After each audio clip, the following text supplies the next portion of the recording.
Welcome students. I hope you all are doing good. In our earlier classes, we have done a little bit of history of Python and the emergence of Python, why Python, what are the advantages of Python. Okay, and then we have learned a bit about identifiers, literals, keywords, and so on. And in the last class, we have learned about variables. How do we store values? Okay, so now in this class, as a programmer, you need to what it is not the values are not fixed always, right? The values needs sometimes at times values needs to be taken from the user. Okay, and we can perform certain operations on the values that are being taken from the user. Okay, so for doing that, now up till now, let us take this as an example. What we have done up till now is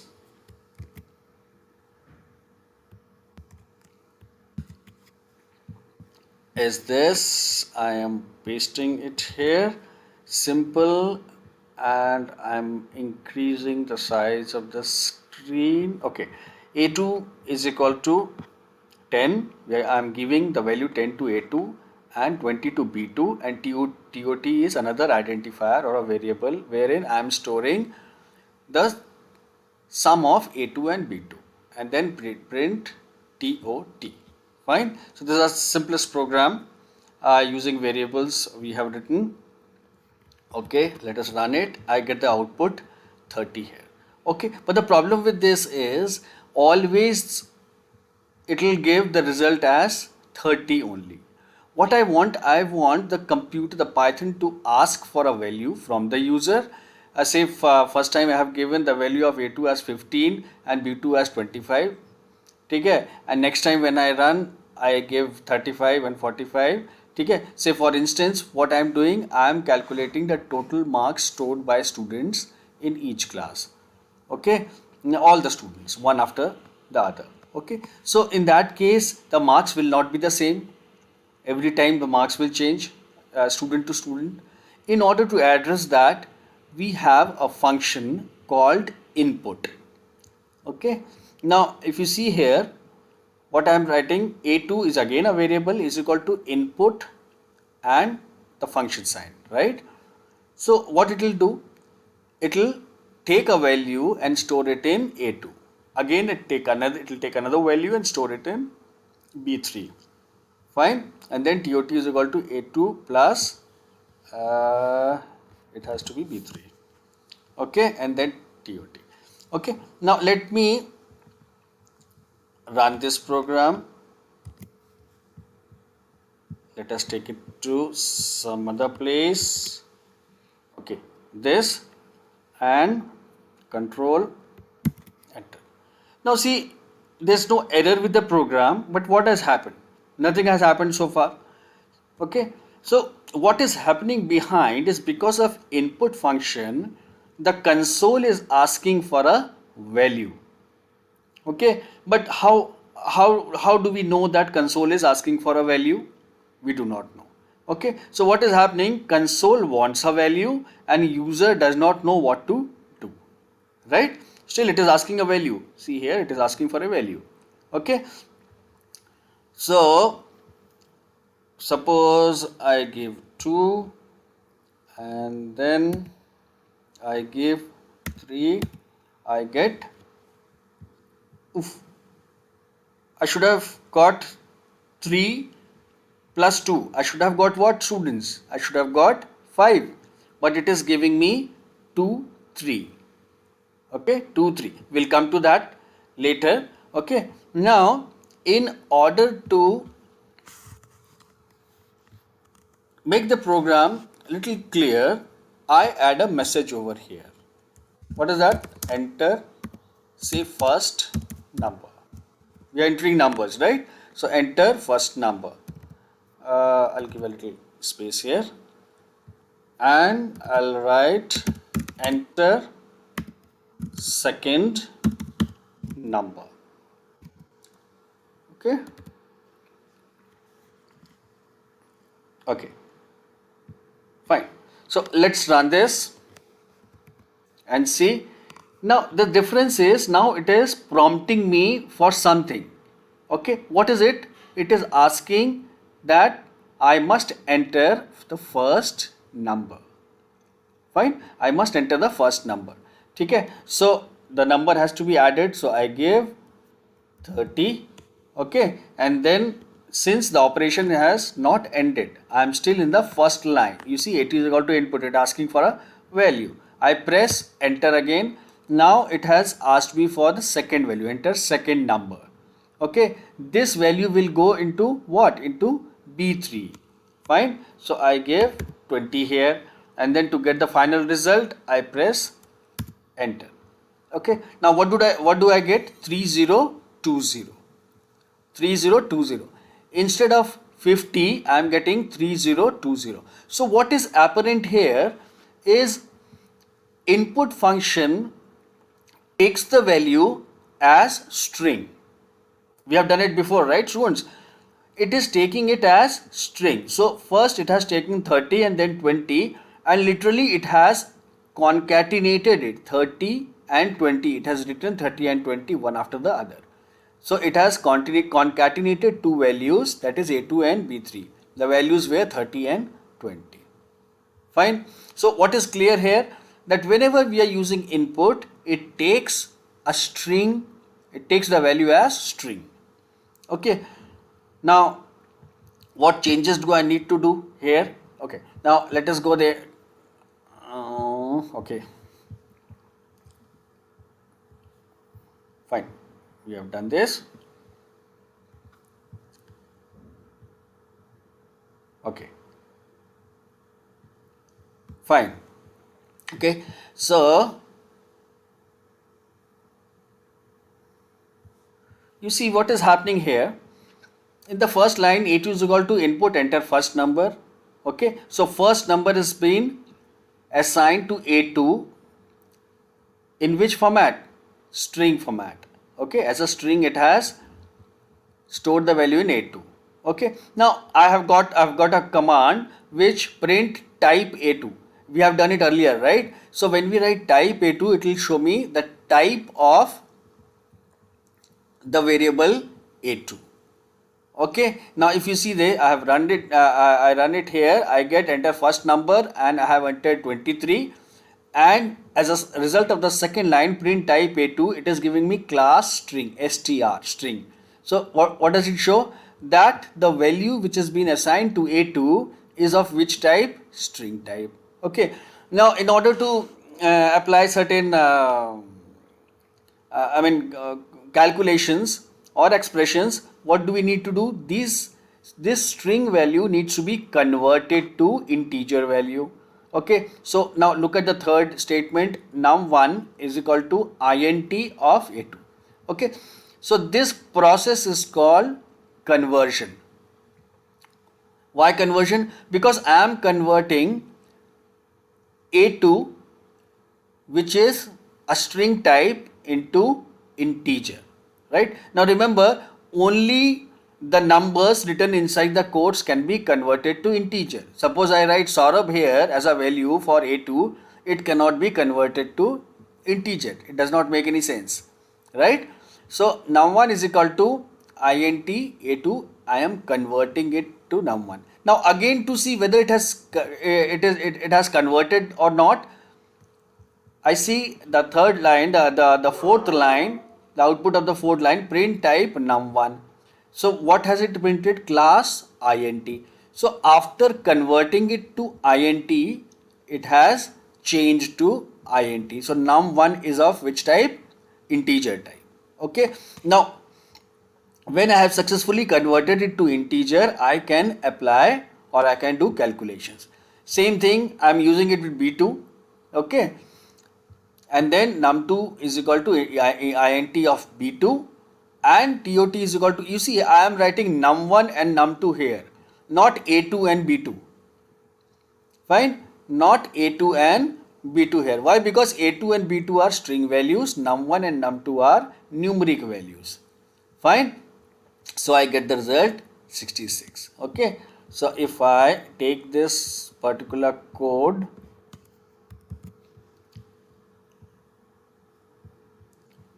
Here, what do I get? Enter first number, say 23, and then it has given me class str and class int. These are the result for print type a2 and print type num1. Okay, so first string it has converted to from string to int. Second number is suppose 30. Enter. The answer is 53. Now I am getting the answer as 30 plus 23 is 53. Earlier I was getting the answer as 30 3020 or 3023. Fine. So this is clear. Now you see this program is becoming, the adding up of two numbers is becoming very lengthy. You know, to add two numbers I'll have to write so many lines. Okay. So what do? I simply uh, I don't want to type this. I don't want to display the type of A2, so I remove this.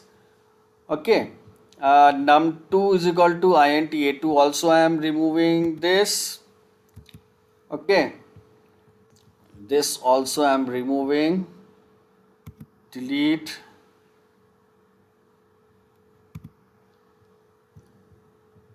This also I am removing. Okay. Now you see what I'll do, I at the time of taking the value, what I'll do, I will convert it to integer. Okay, so by default it is taking the value as string, but before storing it to into a2, I will be converting it to say integer. Okay, so integer I have written, and inside this function I'm using input, and then to the second bracket is closed. Same thing I'll be doing with b2 also. Int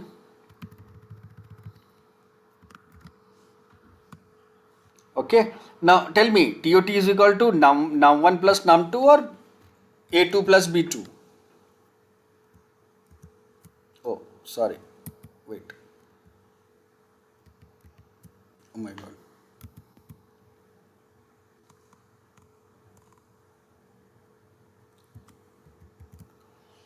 Okay.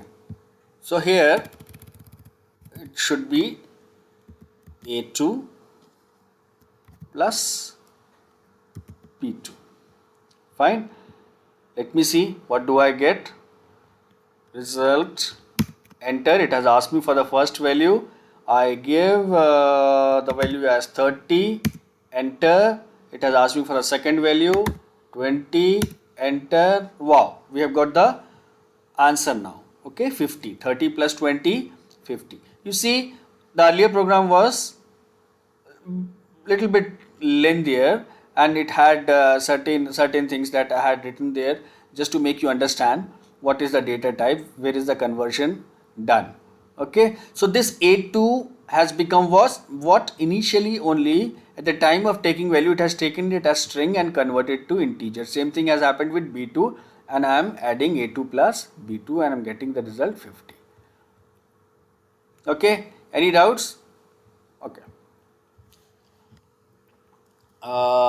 Let us come to the third. This I have already done. Okay, fine. This is a very interesting this thing. Let me copy it and take this thing here, add. Okay, now see this.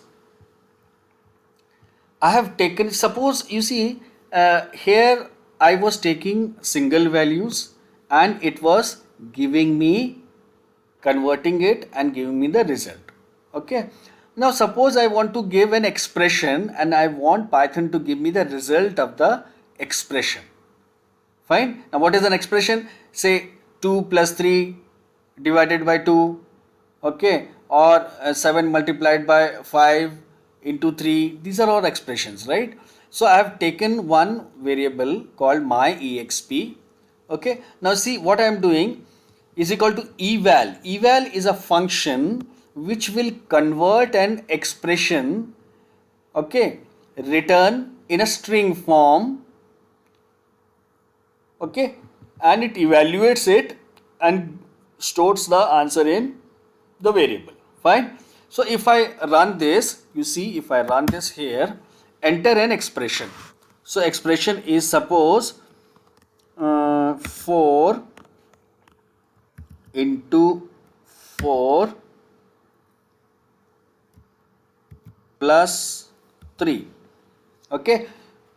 So I press enter. So I get 19.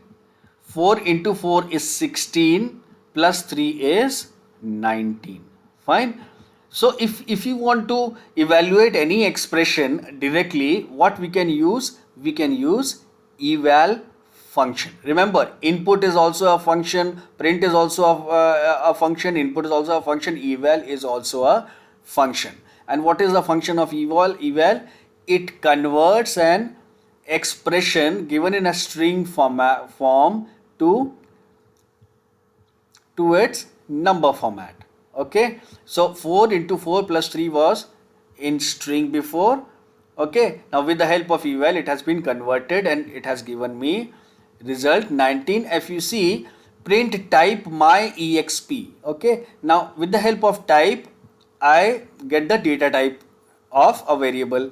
So type my exp is the variable that I had used. Print type exp is typing what? It has given me class int. So it has been converted into int. Fine. So this is the function of this comes very handy, beta. Sometimes it comes very handy when we want to have at any given point of a program, we just want to have a result of an expression so that we can use it anywhere in the program. So we simply write use eval. Fine. Okay.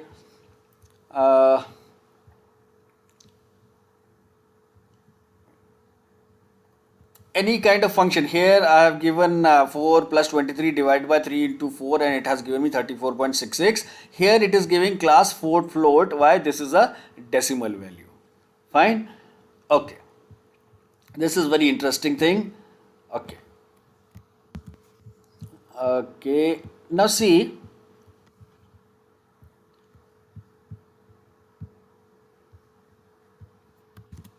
Okay. You see what is happening here. We know that in our earlier class we studied that in Python there is no character type of data type. Okay, in C, Java we had character type. But what if you want to input a character type of value? Okay, so here I would like to take you to a page where I'll give you a little you see, I'll give you an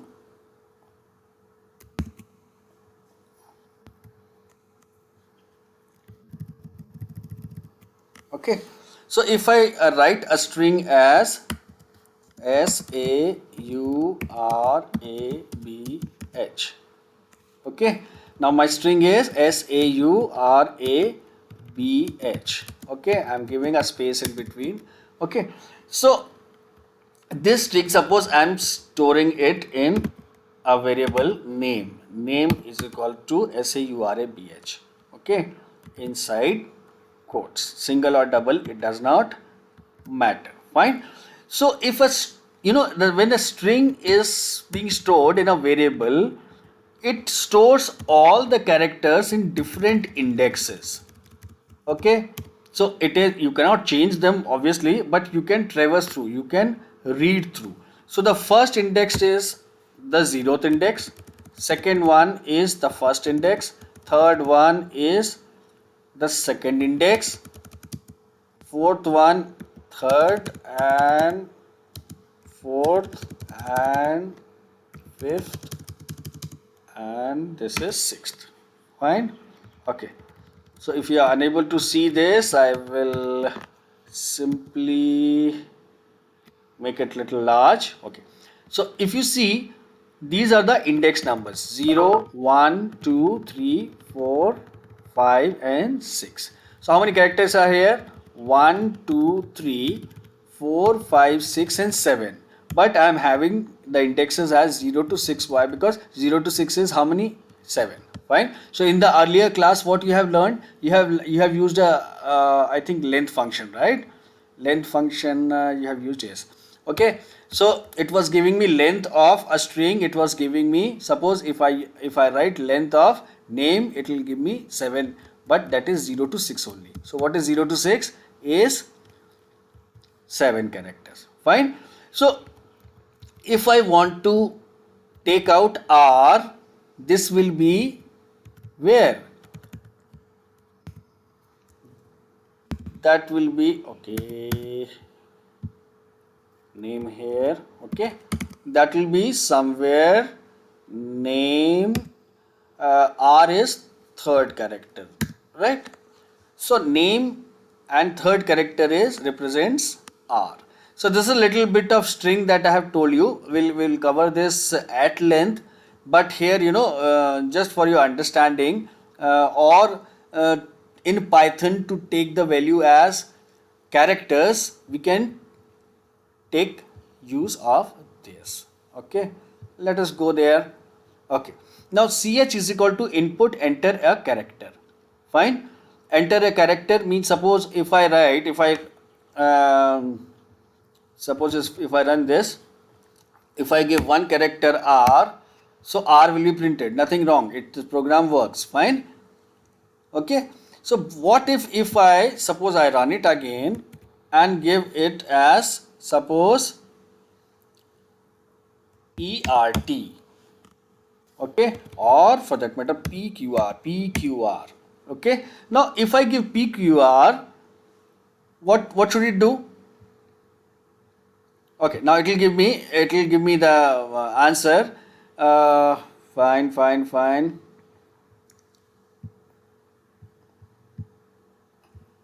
I'm removing this particular thing and control enter again.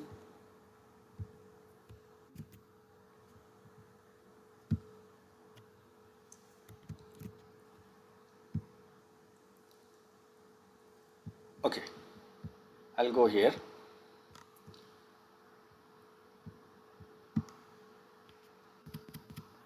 Control enter a character. I give PQR. Okay, so it should give me what? It should give me character, but it has given me PQR here. Okay, so what changes do I have to make? I'll have to specify here the character. So what we have learned is we'll have to mention the index number 0. Okay, so even if we give PQR, say run this, control enter, okay, and I give, suppose, PQR, okay, and press enter, you see it has taken only P. Okay, so why it has taken only P? Out of PQR, it has taken the character which is present in the 0th index and stored it in CH. So there are many more methods to take a single character out of a string. Okay, this is one out of them. I think that's it for now, and I would like to reiterate that please solve these questions in online Jupyter or CoCalc. Okay, so see you in the next class. Bye bye.